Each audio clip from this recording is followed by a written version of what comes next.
Thank you for listening to the Data is My Science podcast, the show that makes data your passion. With your host, Dapper Data. Let's go. Are you ready to listen?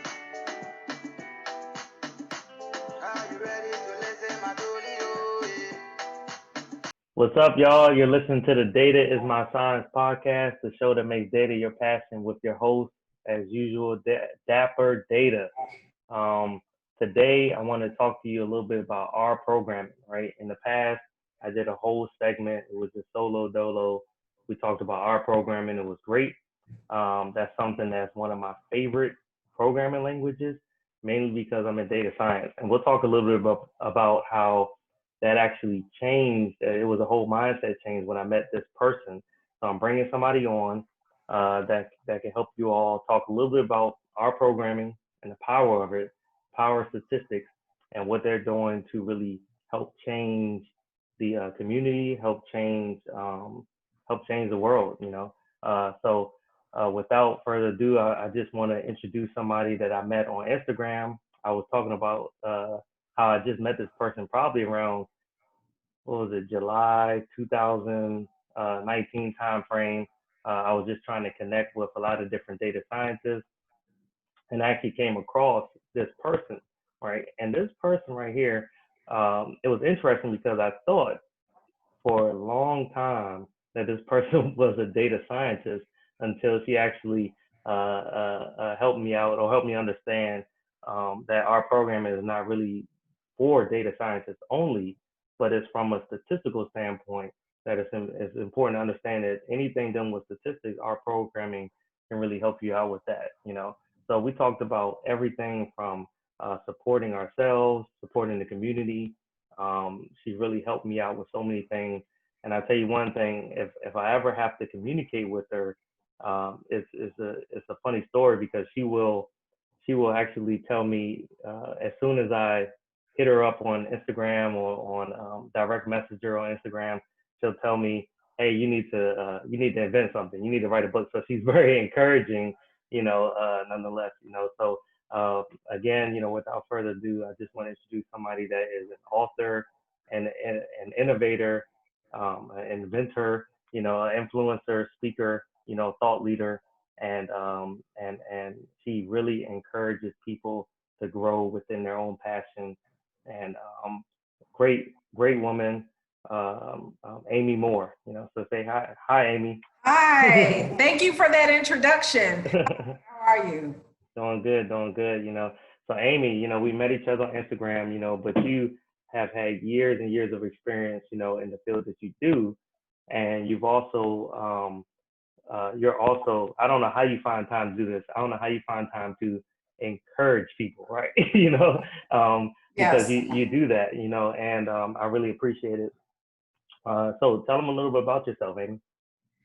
I'm the owner of More Statistics Consulting, which consults doctoral students for their dissertations, their doctoral work. I also consult in statistical, in your coursework as well. And I have some classes that I give through my company for professionals who want to increase their skill set in statistical programming and statistics. So I help professionals and I help doctoral students as well. Occasionally I'll get an undergrad or a master level student, but I help the people that come to me. Right. And I mean, you are very helpful at that. I appreciate the help you've given me, and I would like to say, I went as far as when Amy reached out and she was willing to help me. I looked at some of the books she was selling and I said, hey, well, let me get this one book here because I just started getting into R programming and to statistics a little bit. She encouraged me to get statistics. But this book right here, I'm going to tell you right now, this book is probably, and you all know me, I'm not somebody that's going to just put information out there and it's not legit. This book right here is official. If you're trying to get your feet wet, if you're trying to do something that's just, beginner level, and you say, hey, look, I'm into statistics, I want to learn a little bit about R, or shoot, even to the data science level, and you're saying, hey, R or Python, this will help you make that decision for sure. And it goes as far as, I took this book, I read over it, went through some of the steps. I knew a little bit about R already, so some of it for me was intro, but I also already knew a lot of it. But I put this in front of my son, right, my 9-year-old son, and when I did that, this dude picked it up and said, "Dad, I love R programming," and he just said that, Wow. and I've tried to teach him Python, but R was a little bit easier for him to understand actually, and it was I guess it just depends on the person and stuff, for sure. But Yeah. he definitely was able to follow this book, and of course I skipped past some of the intro stuff like why R program and things like that. But he took this book and he was able to say, "Hey, look, I love it" at the end. So I thought that was pretty dope, pretty decent, and he'll that's his language that he'll learn. I'll bring up our studio for him, let him play around with it a little bit, and he'll do things.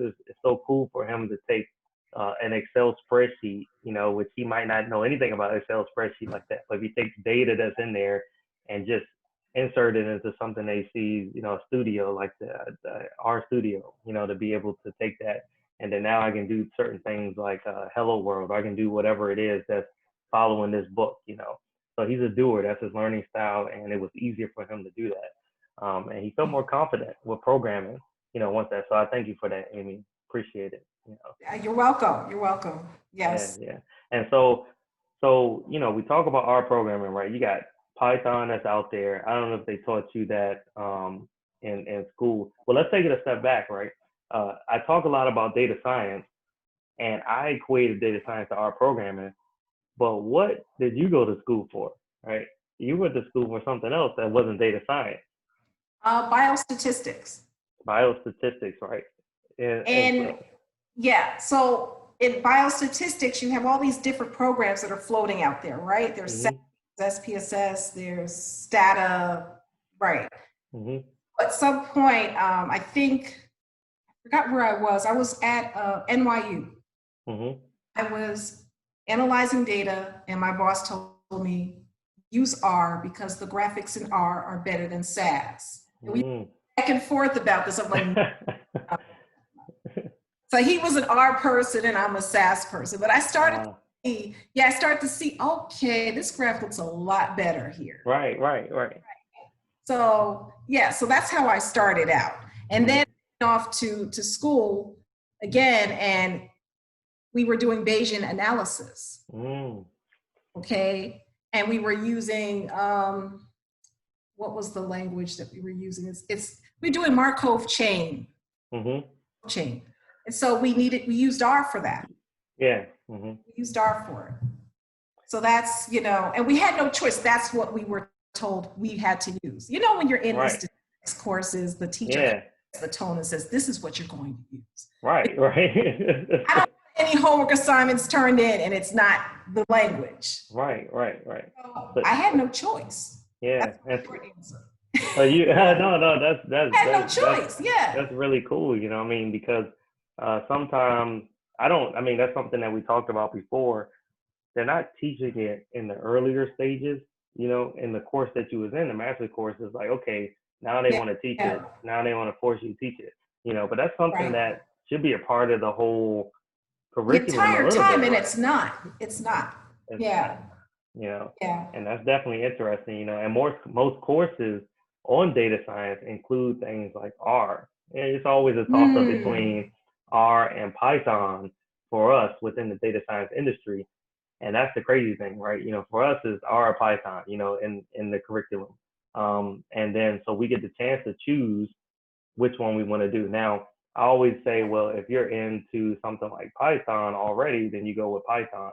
But if you're getting into data science and you're new and you don't know any language, I always say go with R, because Right. I think that it really helps you from that statistical route. I think statistics is something that's very important and it helps you with that. And then you also get the charting and the visualizations and stuff like that, Right. which is cool. Right.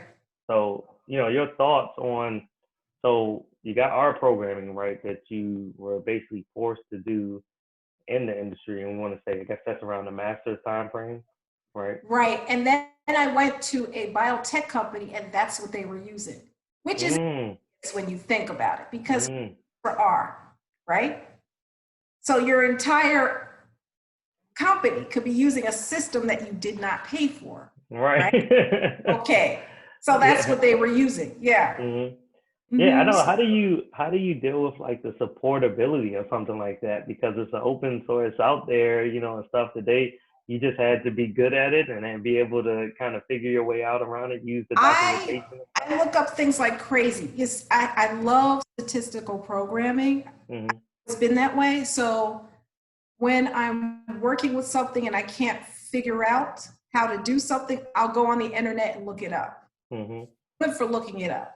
Yeah, that's a gem that should be a timeless gem, right? That's I mean, now that you have the internet, if I don't teach my kids, if my kids don't teach their kids that you need to use that as a resource and look it up because it's out there. Just like, okay, books are out there for you. Whatever it is, it's out there, for you to learn and educate yourself. And for me, I truly think our programming is one of the most that's one of the resources out there that's just out there. I see it a lot more than anything, right? You Right. Well, this idea of looking up stuff, it extends beyond R, right? It's know. something you're kind of raised to do, right? Mm-hmm. Someone and say, how do you answer this? I used to go to my dad and say, how do you answer this? What's the answer to this? He'd say, go to those encyclopedias. I bought like 52 encyclopedias, and it's got to be in there, right? Right, right. That's a good point, right? There, but I would be looking through all of these volumes and volumes of stuff, and so it's training your mind to say, okay, I don't know the answer. Let me go look for it. Okay. Mm-hmm. Because I could probably get a better answer than if someone were to tell me what the answer is. Yeah, yeah. So, yeah, so with R, you have to do that. You have to look up the code and you have to go into it with an idea of what you want to get out of it, Mm-hmm. right? Because you're Yeah. key phrases in the internet and it's coming out, and yeah. And No, there's that's a great point. things, yeah. That's a great point. And so statistics, though, I mean, to me, I'm going to be completely honest with you, Amy. I ran away from statistics for a couple of years when I when I was in data science. It is a little bit intimidating, right? But for me, it was because even though I like math, when you get to statistics, you talk about t-test, you talk about z-score, you talk about all these different things. It's like, what in the world? It's a whole different realm, right? So what made you say when statistics came God has a about? way of laughing at you, okay? Yeah. All right, because in undergrad, I hated statistics. Uh-huh. When I finished this course I was taking in undergrad, I said, I will never see this again. Oh man. I said, I will never see this again. And I walked off strong, okay? No, I don't believe it. I don't believe it. Yes, I hated it. And then I graduated from undergrad and I got into a pharma company and I saw this department and they were doing some interesting things. And I'm like, Hmm. what department is that? And they're like statistics, because I was in the data management side. So Okay. that side, after a while, I was like, okay, it's interesting, but it's not, it's not grabbing my attention. And so I started to get into programming. I started to teach myself some programming. I had a Hmm. boss who was like, go ahead and learn. So she let me learn. And I went back to school for statistics, biostatistics. That's how I got into it. Man, Yeah.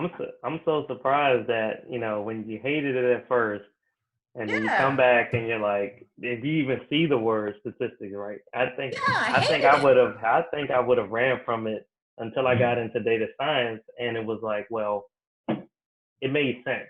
To me, it has to make sense, right? And Right. what I mean by make sense is it has to actually apply to something in my everyday life that makes sense, And so I Right. hated math, even though I did it, I was good at it, but I hated it. I just wanted to pass the courses and stuff Mm-hmm.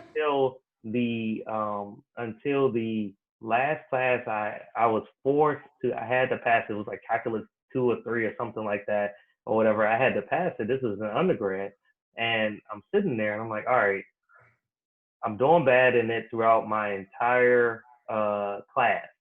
And then they said, well, you have to pass this test and we'll forgive you on everything, all the other tests that you took before. The final exam, you got to Right. pass. And I said, Yeah. look, I just need to know how it equates to everyday life. What can I do in this world where I actually need something like statistics or whatever it is? And when they Right. broke it down to me, and from a calculus 2 standpoint, some of the stuff I was learning, and they understand something that I was really interested in was Madden football, right? Playing football video games or something like that. And they said every character in there, you're broken into different triangles and stuff, I'm like, oh my God. So it got exciting to me. And so, statistics had to be something exciting to me. And for me, it was, well, all right, I got into statistics.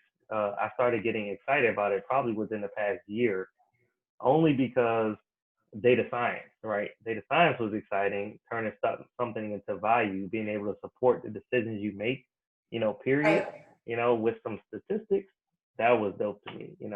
But to see the Right. word statistics in there, and it's amazing to me that you decided to go to statistics afterwards. I was tricked because I was focused on my major in undergrad was biomathematics. Okay. Oh, okay.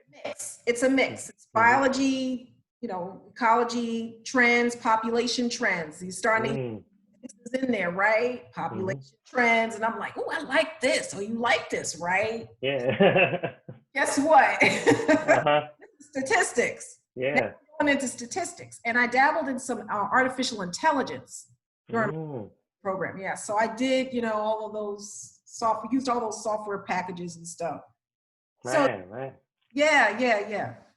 Yeah. So I, so I, so for me, I don't know if it's the same thing for you. I know when you deal with helping people out in their doctoral program. I'm in my doctoral program right now, Right. and I just had a statistics course, and it Okay. wasn't specific to inferential statistics. It was just statistics in general. And then next, I have an inferential statistics course. Did pretty good in it. I just have a bunch of papers, and then they get hands on and all that good stuff. Cool Right. stuff.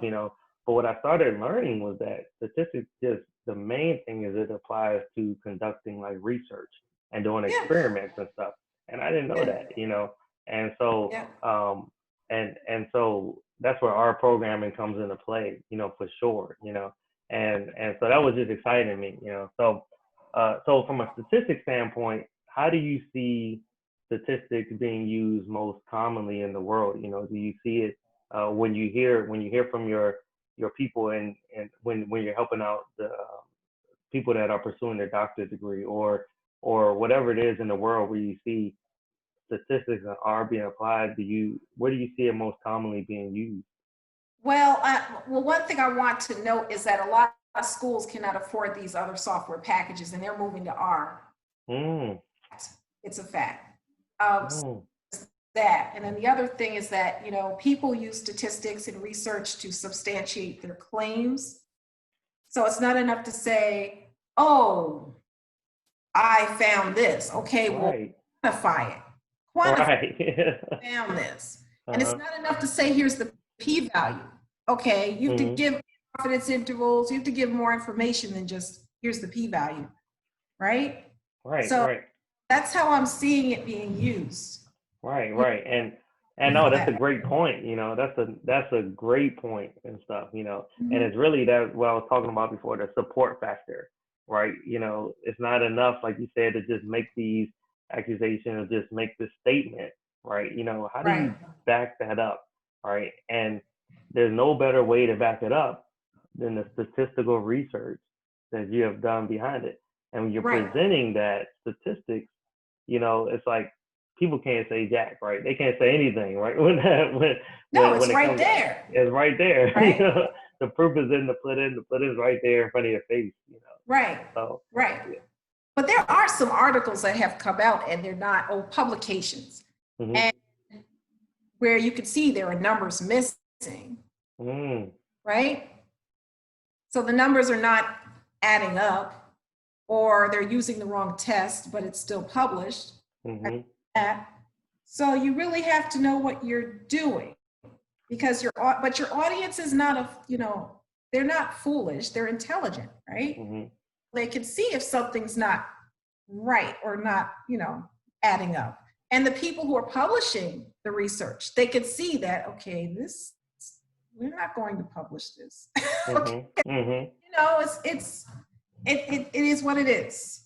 Yeah, Yeah. that's a good point. You brought up a something that's important that I didn't even think to bring up, but the accuracy of your presentation of the statistics, right? Do you see that being something that is lacking?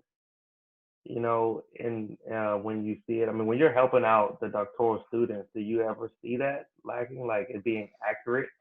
The people that come to me are not getting the support that they need from Mm-hmm. other places. That's why they come to me. But more importantly, they're not familiar with statistics. Mm. So even if they were getting the support, the background, the math background, not everybody has that strong math background because math is behind all of this quantitative stuff. Mm-hmm. To do calculations with the calculator, right? Right, right, Add right. 2 and 2 together. So that's missing. That's what's missing. Yeah. No, that's a great point. So I know we talked about before that you not only help out with statistics and our programming, right? You wrote the book. You focus in on helping doctoral students, with statistics, right, and encouraging them. But I know we had a conversation in the past about Mm. really helping out women, right? Women in Yes. this industry, and that's something that's not talked about enough, right? There's a gap, right? There's a There gap, is. period, and so where do you see the gap in women and statistics, and why do you see that? There's a fundamental thing going on, and this is what I think it is in when you're in school, there's no one to stop you from taking a statistics course. Okay. Mm-hmm. So you take the course, you get the degree, and then you have to get a job. Mm-hmm. And so if the jobs that are being advertised are looking for a language you've never been exposed to, then there's a gap there, right? Oh, yeah. And if you can't find somebody, I mean, I know personally when I was an undergrad, there was no one to teach us who was going to share our languages with us or Mm-hmm. SAS, others. We had to go out and find someone who knows that Mm-hmm. and ask them for a favor. Could you show me how to? Right. Right. There was no tutoring. Mm-hmm. Okay. So I think that's one area that of concern is having access to the information. Right, And right, right. have access because you can use the internet, but someone should tell you what you need to know for a job, for example. Mm. Yeah. Mm. And have you been able to help people with that, being able to say, hey, look, this is what Yeah. you need to know specifically for a Yes. job dealing with statistics and R and stuff. Yes. I have, I mean, the book that you just lifted up, the Getting Mm-hmm. Wet with R, Right. book I wrote specifically to get people through the hurdle of knowing Mm. how R operates, more or less. Okay. Okay. So that's the startup. And then if you continue, I have another book actually, the R Funk, that Yeah. you could use to create your own functions and then run those functions in your program. Mm-hmm. Mm-hmm. So they're kind of like macros in SAS or these other languages. Right, right, right. Your program, yeah. So I'm not sure what my point was, but No, we were just talking about, that gap, right? And then we was talking yeah, about, because that gap, education. yeah. Education and having access to the information Mm-hmm. is the problem, I think. Yeah, yeah. And do you Yeah. think that sometimes the information that is out there, I mean, we got the internet, anybody can search it, but where do you see where um the gender differentiation is, because we look at like wages, right? Is there a gap in wages, gender between genders when it comes down to statistical occupations or even like our programming or something like that? Do you see that as well? I mean, as a woman, I have experienced scenarios where I was paid less, Mm-hmm. offered less for the same role. So I have had that experience. But also when you're in a meeting situation and you're the only woman, you're the only woman of color, you know, it stands out. Yeah. You know, Yeah. we're underrepresented. So Yeah. And so do you, I know you help out women, you know, and so you probably provide more of the encouragement and letting them know that they're building their confidence and things like that up with things like statistics and stuff, right?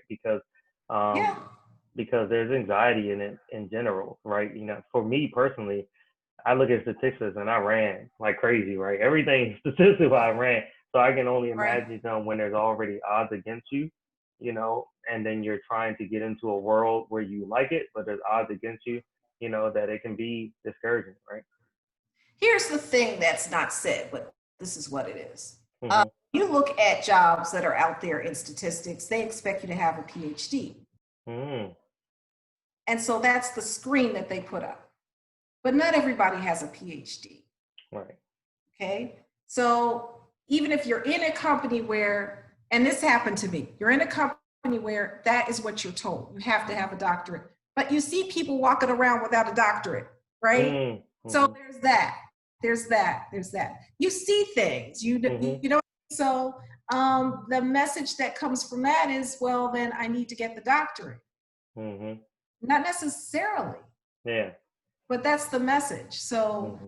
yeah, yeah. That's a good point. That's a good point you bring. So how do you think we can start making that change, right? Like changing that gap, you know, and being able to close that gap, you know, where you see there is a gender difference, right? You know, as far as statistics out there, you know, where you see that we can start encouraging or building more the confidence, you know, in the generation in our community and also just in women as well. I think that if there's more, if we make the information more accessible to women, if we make the Mm-hmm. information more accessible to groups that, interest groups that do not have the information, Mm-hmm. that kind of help when they're going for an interview or they want a promotion, but they're you know, they don't have the information. So I Yeah. think that will help. Yes. No, that's a good point. And you know, the way I look at it is that women, you know, have well, in general, society in general, we have a long way to go, you know, before we have equal gender representation, right? And the field is very large and is growing expeditiously and stuff, you know. And we just have a lot of hopeful trends to include women in the data science in the statistical industry and our programming. You know, they're building a lot of groups individually and things like that, but we had to Mm-hmm. start from the educational standpoint. And I think with the kids, right? Like we look at the kids growing up, right? I mean, making sure that they're learning things like statistics at an earlier age, you know, however you want to, I guess, provide it to them. You can provide it in more of a fun, exciting way for kids or something like that. You know, our programming, like you said, I mean, why not teach that along with your Java or your C++. I know those languages must be taught because that's more known, but why not throw a little sprinkle in there about R programming? You know, I would have rather learned R before I learned some other crazy stuff like Lisp or some old language that I'll never Right. use Where you ever, can you know? hear the computer like Right. crackling in the background. All It's like, is the right. data coming out? Yeah. Yeah. Nobody Yeah. wants to know that stuff, you know. But what about like mentorship? Do you think there should be more mentorship out there for things specific to our programming and statistics as well? I think it should be on the undergrad level. Hmm. I think it should start there at least. I mean, it would be nice if it was beyond, you know, high school, grade school level. Other places, you know, outside the United States, you know, kids Hmm. learning, they're learning programming, right? Yeah, yeah, So it's not foreign. It's not a foreign thing. It's not, you know, unusual. So why yeah. here? You know, I think that, you know, if people are comfortable with R early on, then it's not a big deal. And they could be working on something to improve it, Hmm. Hmm. right? But if we have to wait for everyone to catch up, it's not, yeah, Yeah. yeah, Yeah, no, I agree, and we need to be more influential in the classroom environment, for sure. right, And yeah, I have my son, I was just talking to you about it. He learned his language, but he learned a little bit about the R language, he thinks it's really cool, and there's programming classes out there, like you said. I mean, he has a programming class that he's taking programming right now. Um, where he meets once a week, um, and he sits down via Zoom. He sits there in front of the instructor, and they teach him not the actual syntax languages like R programming and Python and things like that, but he teaches them more. They teach them more about some of the basic functionality behind it, right? Like algorithms and functions to start out with, to be able to have that foundation, and then they'll go into statistics. Well, they won't go into statistics. Sorry, they'll go into maybe Python programming, or something like right, that, because I think they look at that right now as one of the easiest languages to kind of learn. I think our programming is, we have that battle. It's always R versus Python. They have that right. battle out there all the time. I don't know. Did they do a lot with R when you were? I mean, not R, but Python when you were in school? Not at all, Say, not say, at all. yeah. I'm like, I'm how did dating that come in? myself right now, but what was I doing? Fortran, Oh Pascal. yeah, Fortran. And the way they gave it to us, it wasn't even delicate. They just Uh-huh. they throw it there like homework is due in 2 weeks. Good luck. Mhm. This is the Mhm. language. What is this? So you have no time to figure it out. And in fact, in some fields that are similar to data science, like engineering, Mhm. an engineer has to learn so many languages, Mhm. right? That if you gave them R, it's like, yeah, Yeah, yeah, they'll get I it. learned it. Right, right. So And, if and you've that training, yeah. yeah, I mean, yeah, that's you're right, and so for me, I think more about how I don't care if you are going to use a programming language ever the rest of your life, right? You Right, need to learn a programming language, at some point, because it right, teaches you things that it teaches you how to think outside the box, like critical thinking and all that stuff like yeah, that. I yeah, mean, I I spent hours talking about algorithms and all that crap, and I never knew what it meant to me until when I got older and I started. I didn't program for years. I was in an industry where I was just doing storage, didn't have to program at all, But because I knew programming, nothing could really touch anything. It couldn't scare me, right? Nothing could scare me, right? I could do anything in the world. I could go. I think I remember trying to say, well, I can do accounting. I can do whatever it is. I can do anything in the world when programming came about, and it challenged me the way that it did. And all it did was teach you, when you're thinking about algorithms, it teach you how to think outside the box, you know. right. And that's an everyday skill that you can learn in general, don't you think?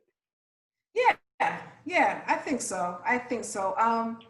Where was I working? I was working somewhere, and it was a one other biomath mate. She went to the same school actually, Hmm. and she was using SAS. And I said, "What are you doing?" And she's like, "Oh, you won't be doing this." And I'm Hmm. like, "What is it?" Uh-huh. And I was like, "Learn what that is." So I did my own research.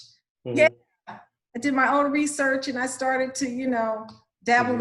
a little bit. But yeah, So what would you say your between fast and R, right? What would you say is your favorite, or is it a toss up? Yeah. like how blunt R is. R is blunt. It will tell you. You just put a few words in, Uh-huh. like 5 words, and it will just spit out all of this stuff. Uh-huh. That summary command is it will give It's you everything, right? everything, right? But with SAS, it's like you got to set up the data set. You got to make sure the variables. I mean, by the time you finish, you know what I mean? You could make Yeah. several programs in R. Uh-huh. So I like R in that regard. Yeah. Mhm. No, Yeah. that's a great way to put it. I'm sure the audience will be like, man, that's a great way to put it and stuff. That will make Yeah. people probably sway more towards R because it makes it a little bit more simplistic. If you're looking You at don't statistics. touch SAS unless you know programming for real, for real. Ah, And I'm not insulting our people. That's not what I'm mhm, doing. I'm saying to mhm, you, it's so like spaghetti like. oh, If you don't know how to put things together, uh-huh, it's not going to come out. And sometimes it won't give you an error. It will just say, here's what you got.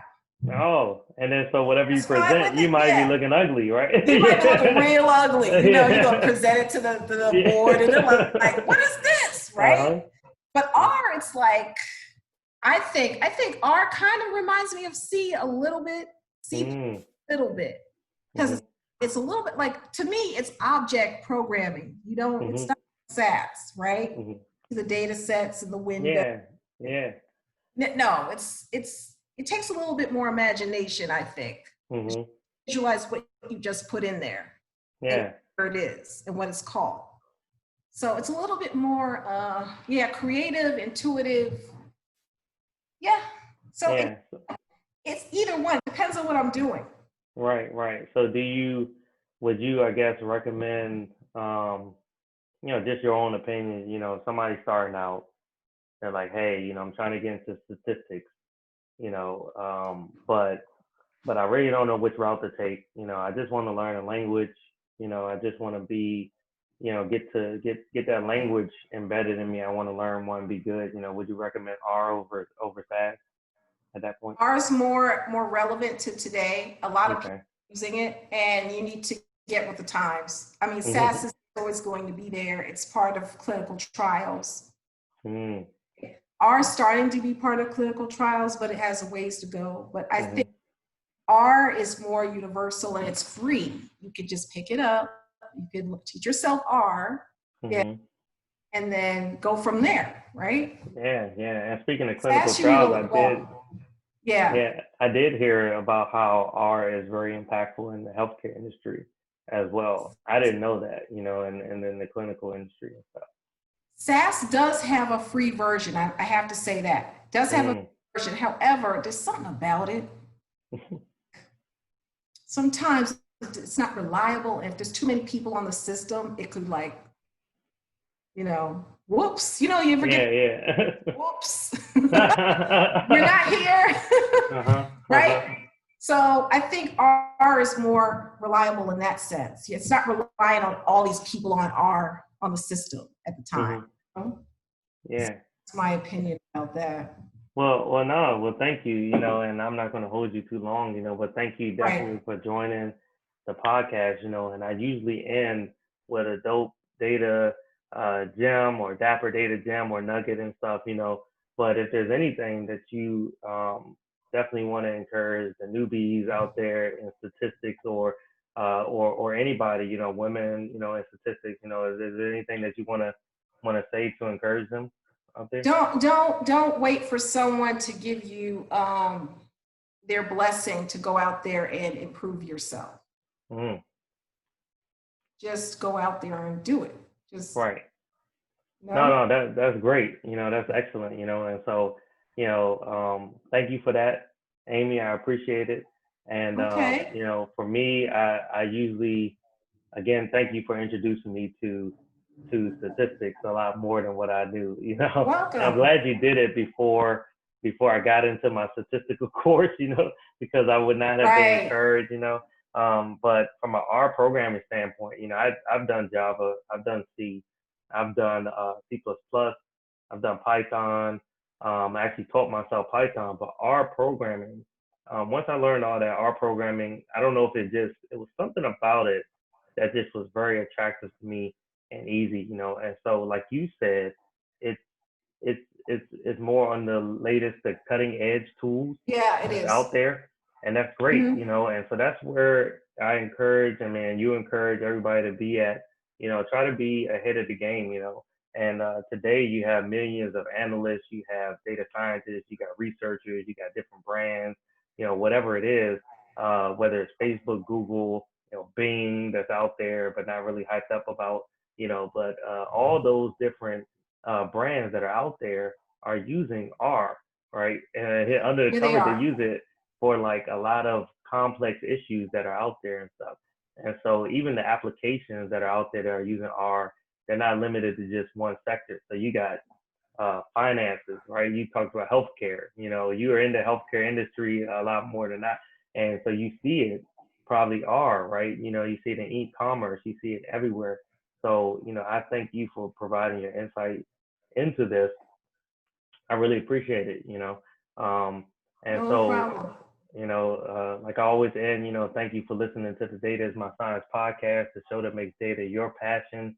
And I'm your host, Dapper Data. You can reach me at Mr. Dapper Data on all social media, including LinkedIn, Twitter, Facebook, whatever the social media is. It's all at Mr. Dapper Data. That's MrDapperData. And Amy, where can they reach you at? Morestat.com is my website. Morestat20 is my Instagram. And my email is amore20@morestat.com. Okay, great. And do you have any upcoming classes or conferences or books that you want to I have a nursing conference that's coming up. It's a DNP practice conference, and it's focused on COVID-19 and the impact of COVID-19 on DNP practice. And I just recently wrote a book called Data Queen, which is for nurses. And I also have Boss Lady. Don't forget.